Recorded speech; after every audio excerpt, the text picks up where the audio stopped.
నాకైతే ఇల్లు లేదు సార్, అడిగిలో ఇల్లు లేదు, నాకేమి లేదు, నాకు ఇల్లు కావాలి ఇచ్చుకొని. ఇప్పుడు నాకు చెట్ల కింద ఉన్నా నేను, నాకేమి లేదు, అడిగిలో ఇల్లు లేదు, భూమి లేదు, జాగ లేదు. ఇప్పుడు నాకు ఉందామంటే ఇల్లు లేదు. నా పేరు రాజమ్మ, ఎనగందుల రాజమ్మ. అందరికి వచ్చింది సార్, మాకు చెప్తలేరు. మేము అడిగి నాకు ఏం పని కైకిలు కూలి చేసుకొని బతుకుతా నేను. నాకేం పని, ఇంటి భూమి లేదు నాకు బతుకుతామంటే. ఇప్పుడు నాకు 2 ఆడపిల్లలు, నా పరిస్థితి మంచిగా లేదు. నా భర్త కట్టం చేసడానికి కూడా ఆయనకు కాళ్ళు నొప్పులు ఉన్నాయి. మేము ఎట్లా బతుకుడు సారు? అందరికి ఇచ్చారు, మాకు లేని వాళ్ళకి ఎట్లా సార్? మాకు అది పరిస్థితి, మాది మా బతుకు మంచిగా లేదు.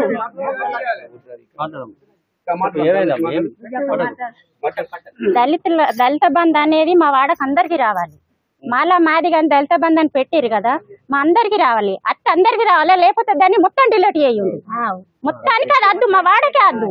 దళితులు అని పేరు పెట్టినప్పుడు 50 కడుపులు ఉన్నప్పుడు 2 కడుపులకు ఎట్లా వస్తుంది దళిత బంధు? మొత్తం మాలా మాది కానీ పెట్టిరు కదా, అందరికి రాని, లేకపోతే దాన్ని డిలీట్ చేయరు. మాకు కావాల్సింది ఒక దళిత బంధు గురించి మాట్లాడుతున్నాం. ఎస్సీ కార్పొరేషన్ లోన్ కూడా ఒక 2-3కి వచ్చింది, పేరు పెట్టింది ఎస్సీలని. ఇట్లాంటి పనులు చేయకుండ్రి, మందిని పరిశాన్ చేయకుండ్రి. ఇది మొత్తం డిలీట్ చేస్తారా లేకపోతే అందరికి ఇస్తారా? ఇద్దరికి వచ్చింది. అంటే మా దళితుల మా వాడకి ఇద్దరికి వచ్చింది, 10 మందికి వచ్చింది. మా ఊర్లో, మా ఊరు మీద 10 మందికి వచ్చింది. సామాన్యులకి వచ్చిందా? వీళ్ళకి వచ్చింది, సామాన్యులు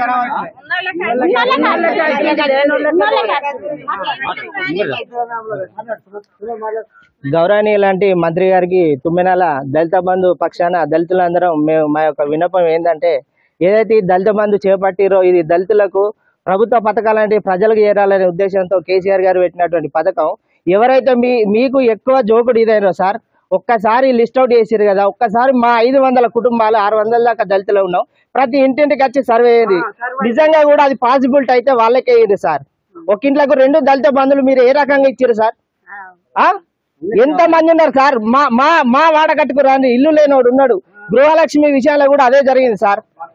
మీరు వచ్చి ఒక్కసారి కన్ను తెరిచి తుమ్మెనాల ప్రజానికానికి ప్రతి ఒక్క ఇంటికి పోదాం సార్. ఎస్, వాళ్ళకి ఇచ్చింది కరెక్ట్ అనుకుంటే మేము విడిచిపెట్టాం సార్.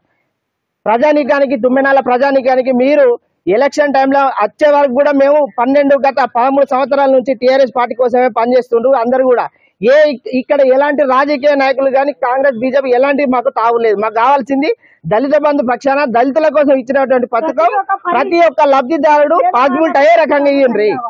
ఒక ఇంట్లోకి 2 దళిత బంధువులు ఎట్టిస్తారు సార్? సర్పంచ్ గారి తమ్ముడికి ఏ రకంగా ఇస్తారు మీరు 2 దళిత బంధువులు?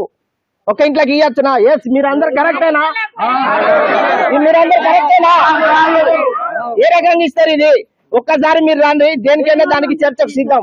గత 13 సంవత్సరాల నుంచి నీ జెండా మోస్తున్నా, ఏ రకంగా మమ్మల్ని గుర్తించారు సార్?